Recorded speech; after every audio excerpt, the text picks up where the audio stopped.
Welcome to The Culture. We rest at the pulse of the community, providing all things news, media, fashion, events, and everything that we talk about in between. Documenting our Black powerful history and amplifying our Black voices, one interview at a time. We are The Culture.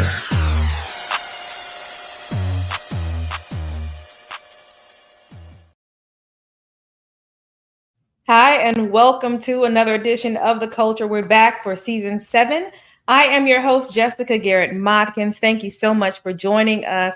Today, we have Robert Parson, Director of Economic Development for the Miami-Dade Economic Advocacy and Trust Agency. Did I say it right? Well, close. Okay. Let me tell you, I was praying I got it right. It was close. Okay. So what I want to know is, and what I think our viewers need to know more about is MDEAT. You have a wonderful agency that has been providing resources for businesses, Black-owned businesses, as well as residents within Miami-Dade County. But many people don't know how you started and why the county deemed that this agency would be beneficial to residents. Can you give us a little history? Well, sure. Well, it didn't start out as MDEAT. Okay. It started as Metro Miami Action Plan. In 1983, it was formulated with the county that we needed some representation based off of what happened during the McDuffie riots. And the trust came later in 2009. It was named MDEAT, Miami-Dade Economic Advocacy Trust. Mm-hmm. Then the director at the time, executive director, was John Dixon, and now it's William Diggs. Okay. And what were the parameters around, I know what happened with McDuffie, but explain to us why the county deemed that a agency such as yourself would need to be existed for the benefit of Black people. Well, basically, we didn't have any representation, and our voices were few in positions that could really make a difference. And the county realized that, we needed equitable participation because we also count in this county as well. They can't do anything without us. When my grandmother was first came here, we were the maids and we were the janitors and things of that nature. We were the lawn guys. And as time went on, we became educated and we put ourselves in positions where we could do something different. And but we didn't have the voices that we needed. And after the riots, that we realized that, we're not getting our fair share. And it was put into place by a lot of organizations, Black organizations that came forward and said, y'all not doing us right. And we need to be in the mix just like everybody else. And then it was formulated in 1983, Miami Metro Action Plan. Mm-hmm. And so since that time, you all have evolved. Tell us what is some of the programming that you all have set up to service the residents? Well, like I tell people, we're a four-headed monster. We have a housing division, which in the beginning, it was just for homeowner down payment assistance. That's what it was for years. But we've transformed that into also having a rehab program where we're giving out $50,000 to do rehab on houses that really need some work done to them, but the residents can't afford to get it done. We're also having doing development where we're doing infill lots. We're going to start building in our communities to bring a beautification aspect of not having just empty lots, because that brings down the value of our neighborhoods. And we're losing our neighborhoods. So we're trying to build back the neighborhood to where we can maintain and sustain. We also have youth services. Before we go to youth services, okay, you said a lot with that first one. $50,000 goes towards assisting homeowners who need help. How does that part work? And then I want to go to the land development one. Sure. Well, they decided to take some money from what we already had in our budget, $1.5 million, and set aside for doing rehab on homes. Say if you need a roof or if you need storm windows, if your bathroom needs to be redone. Because, it's sad to say a lot of people don't see what we see in our communities. when you go into some of these homes and you realize that there's no floor in the bathroom, people have boards across the floor just so they can go to the bathroom. And most of them are seniors, and they don't have the income or the wherewithal to pay for somebody to come in, keep their houses safe and maintained.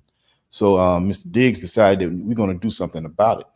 So we allotted $50,000 per house to where we use up all the 1.5 million and take care of these homes and get our people living a standard lifestyle instead of substandard.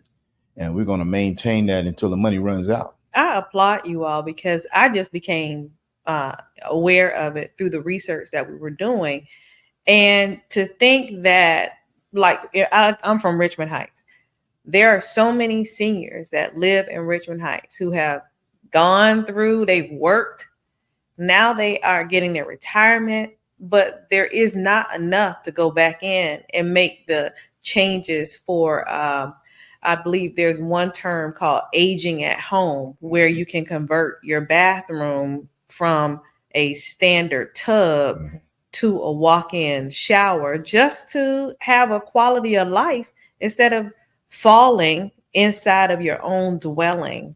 So those are little things that people don't think about as it relates to aging and being able to still become or still be self-sufficient to take care of yourself. And I see that this funding is available to help those elderly. I think that is great, because you know what? At the end of the day, we all are going to be there one day. Yeah, that part. But it's not just for the elderly. Okay. Yeah, if you it's income based. Okay. But if you qualify, we can come in and do what needs to be done to bring the standards of living up to, where you're comfortable. But what we tell people is we're going to spend this $50,000, but we're not going to come in to a home that needs $100,000 worth of work, because we can't leave a home that's not completed. So if someone comes and get somebody to do something before we get there, and then we'll finish it up. But we can't leave a home where everything is not ready.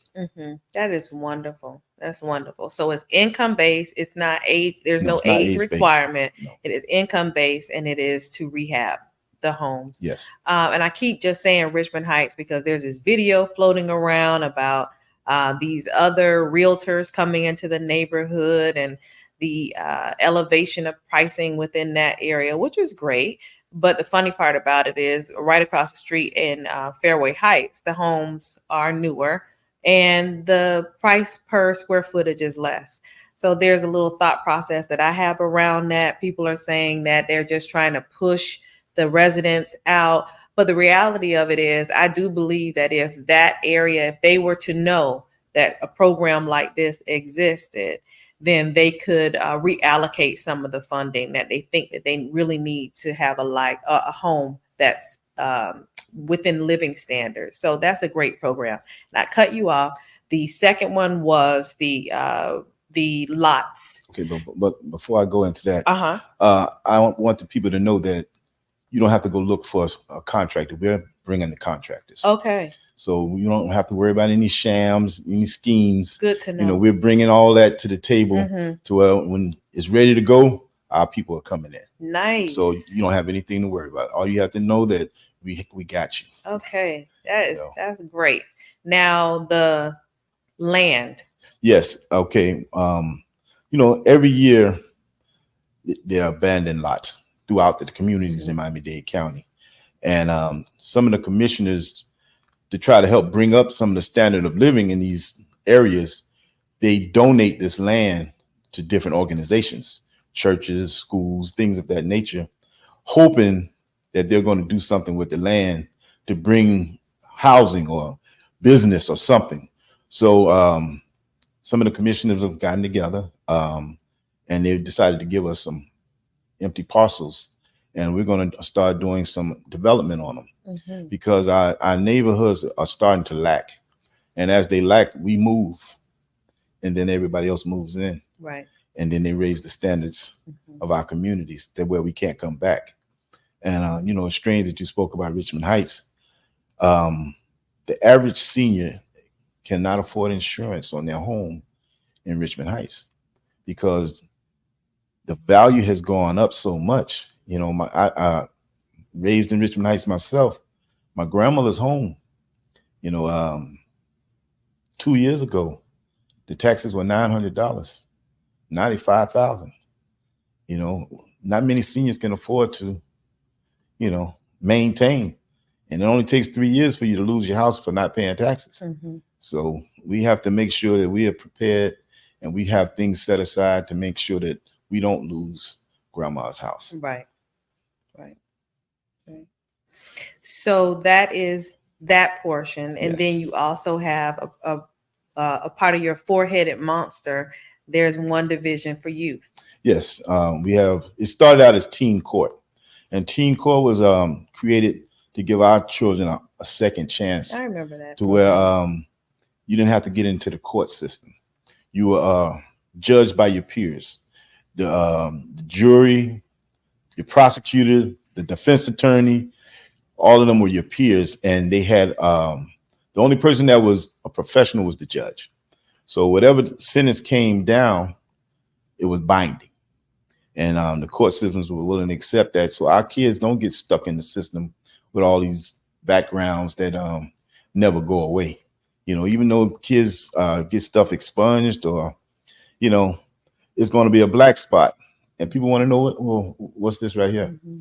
Now you have to explain it. Right.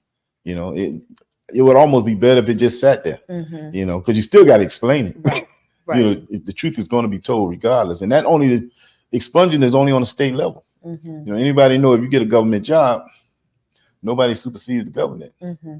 So we want to give our children a equal opportunity, you know, like everyone else is getting, you know, because they're not catching and releasing our children. When they catch them, you're going down. Mm-hmm. Some of these kids, they get warnings, you know, and they send them on their way. But the numbers are high with our youth, and they're starting to lock up more females now than ever before. Because if we're going to progress, you have to grab them early if you want to stop it. And they're locking our kids up faster than anybody. You know, we just did a study a couple of days ago where we realized that the school police have locked up more of our children than Miami Gardens, Opelika, and Liberty City. The school police. 3 cities, you locked up more kids just in school, you know, because they've been given that autonomy to do that. Mm-hmm. And before they were just security guards, but now they have the ability to take you down, and it's creating havoc on our youth. Mm-hmm. I'm not worried about everybody else's youth because it affects everybody. Right. But when you look at the numbers, we outshine anybody when it comes to arrests. Mm-hmm. And it's just not fair for the same crimes. And or so misfractions, you know. And this program exists to assist with youth not allowing for a record to be created. Yeah, for non-felonious offenses. Mm-hmm. It can't be a felony offense. But anything minor, you can be recommended to teen court, and you'll be judged by your peers. And most times it's community service. You know, you have to participate in teen court.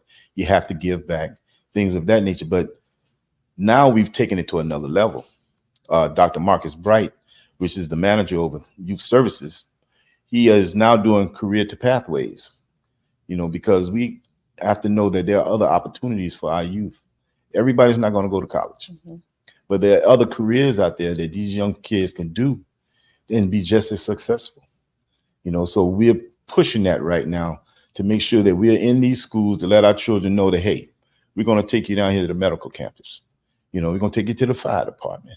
We're going to show you things that oftentimes you don't see because, you know, we want to be more than bus drivers. And being a bus driver is great, mm-hmm.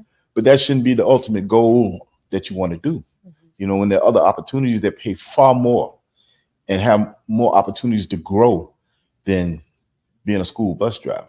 Mm-hmm. You know, I used to work with the youth, like I was telling you, and a few of the kids, I would ask them, so what do you want to do? Oh, I want to be a bus aide, like my auntie. I'm like, a bus aide? I'm like, that's the most you want to do? Right. there are other opportunities out here. That exposure. Exposure. Yeah. And that's what Dr. Bright is trying to bring to our young people. And we're going to make some headways. We're going to change some things around here. That's great. That's great. Now, what is another of the... Okay, well, we have two more. We have a legislative and research division. And what we're doing now, we're currently doing our disparity study. Every so often you have to do a disparity to know what's happening with our people. And we're finishing that up now. So we're going to know where we're lacking resources, fundings, opportunity for better living within our own communities. And that's going to help us prepare to do the other things that we do. So for that study, what are some of the concentrated efforts that you're looking to analyze? Well, housing is one. Economic opportunities. Do we have the same resources that everyone has? And we're asking the community to come out and let us know what they want to see in their communities. Because I might live in your community, but I don't know what you need if you don't tell me. And it's hard sometimes to get us to come out and tell us, hey, I need this. Why we don't get our trash picked up, on these days or during these times, and why my trash sit out here so long. And, it's little things, but they add up, and it affects us as a community. So we're trying to find out exactly what you need and how we can best get it for you. And then lastly, we have economic development. And that's my division. And, I started May 9th of last year. And the charge was to see how many resources we could get to our people. Small businesses, we have a plethora of small businesses. There are over 50,000 small businesses in Dade County that are Black owned. And most of them don't have the resources they need to succeed. And some of them have been in business for years, and they're making it, but they could be doing so much better because they don't know what they're not doing. Right. Sometimes it's what you don't know that hurts you the most. So when we have our workshops, I bring people that can help them with technical assistance, with marketing. I even bring Andre Coakley, which is with Credit 360. And he talks about personal credit and business credit. Most people don't know the difference, and it's just mostly education to help us get to where we need to be. I brought in a young lady. I had a workshop yesterday. I brought in a young lady, Quamara Thompson. She's with Tech LLC. And some of us are not equipped with the technical aspect of things that are going on. And times are changing. We have to be on social media.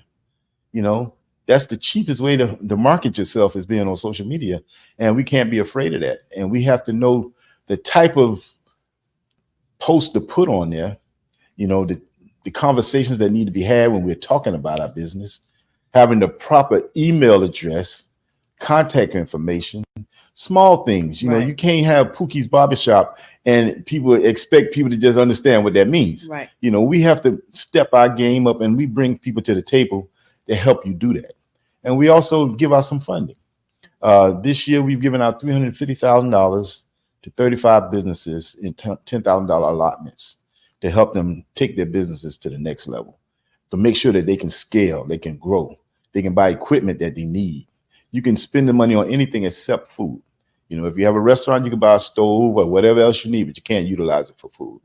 And also, I've given out right now, starting for the first time ever, we're doing the startup businesses, because a lot of people were saying, I don't qualify for the capitalization grant because I haven't been in business long enough, but I need help. Right. And most of the help that they need is capital. Right. So, a young lady came to me and she kept, she stayed on me, and I was like, well, you know what? Let me speak with Bill. And he was good with it. And he was like, okay, let's do it. So we're giving out $50,000 by the end of August to 20 recipients in $2,500 allotments to help them with capital. Also, we're paying for a 1 year's membership for the Chamber of Commerce, Black People Network, and Tech LLC. Okay. To help make sure that they have somebody that can help guide them, along the way. And we can't do everything, so that's why we partner with people. Right. The Miami Foundation, the Bayside Foundation, the Chamber, and we bring small business development, Ms. LaWanda Wright, to help them with certifications, because most of these businesses need to be certified if you want to do business inside the county, as far as becoming vendors and things of that nature, and also just getting some work. The mayor, Ms. Cobb, I must say, has a strong passion for small businesses, because she was a business owner herself, right. And she knows that every business started small. Amazon's, Martha Stewart, everybody started small. Right. You never know where it's going to take off, but you have to have some compassion and vision to know that we can help our people to take it to the next level. Okay. Now, what I have done also in our research, we found out that you all began something last year, acknowledging businesses during the month of August. Yes. Well, last year we, for our grant recipients, we brought them to the kickoff event because we started late. This year we had a reception for them 2 weeks ago at the 111 Stephen P. Clark building, where we brought in all of our recipients, and we gave them mock checks. We gave them the opportunity to take pictures amongst their peers, for the commissioners to be able to be there, and if they weren't there, some of their representatives in their offices to acknowledge them, to let them know that, hey, you're doing a great job and keep up the work, and you represent my community, right? The area that I'm responsible for, my district.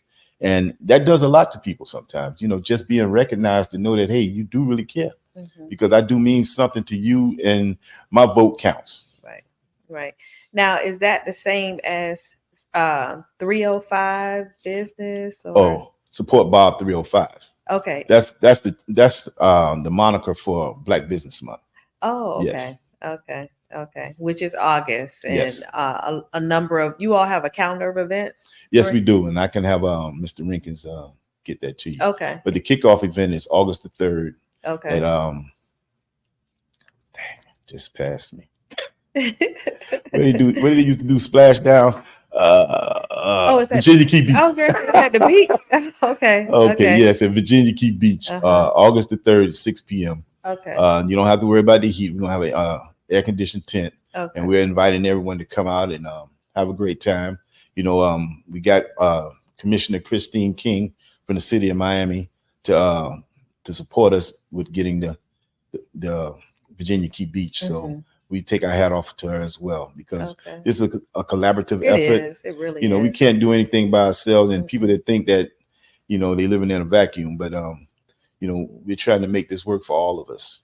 And you all have so many different resources that are just available to businesses as well as just constituents within Miami-Dade County. What we want to do is just make sure that we're partnering so that we can ensure that our listeners, our viewers, those who subscribe to our newsletters and you receive it once a week, they know about the opportunities well in advance so that they can become a part of what MD is doing. Well, I'm glad you said that, because I was happy when I was asked to come on the show. It's strange. I've seen the show, different people. You have? Yeah, yes. Yay. And I was like, dang, that's something special, and then to get to know who the people are that are running the show, I was like, well, all right. And it makes people believe that things are possible, because everyone doesn't come from a silver spoon background. Right. We've all gone to college and done what we had to do, and, to maintain the standards of living that we want to have, and to see you all take this to another level is just great to see. Look, whenever you saw it, it was virtual. It's not virtual anymore. You are in the studio. It took us a minute to get here, but I'm so happy that the opportunity that we presented to you with the culture was in studio. I appreciate it. Well, thank you all as well for joining us. We'll be back next week, same time, same place. Also, before I leave, if people want to get in touch with you. Miami-Dade.gov/Economic Advocacy Trust. My email address is robert.parson2 at miamidade.gov, and my phone number is 305-375-5610. Thank you so much for joining us. And what we'll do is we'll drop that in our messaging so that you have that information. With just a click, you can get in contact with them. And also tonight, they're back. The crew with My 2 Cents, 6 p.m. Join in for all of the shenanigans. We'll see you next week. Thank you. The Culture is produced and owned by Hip Rockstar Media and is distributed by the Culture Media Group. It cannot be reproduced or broadcast without written consent. All rights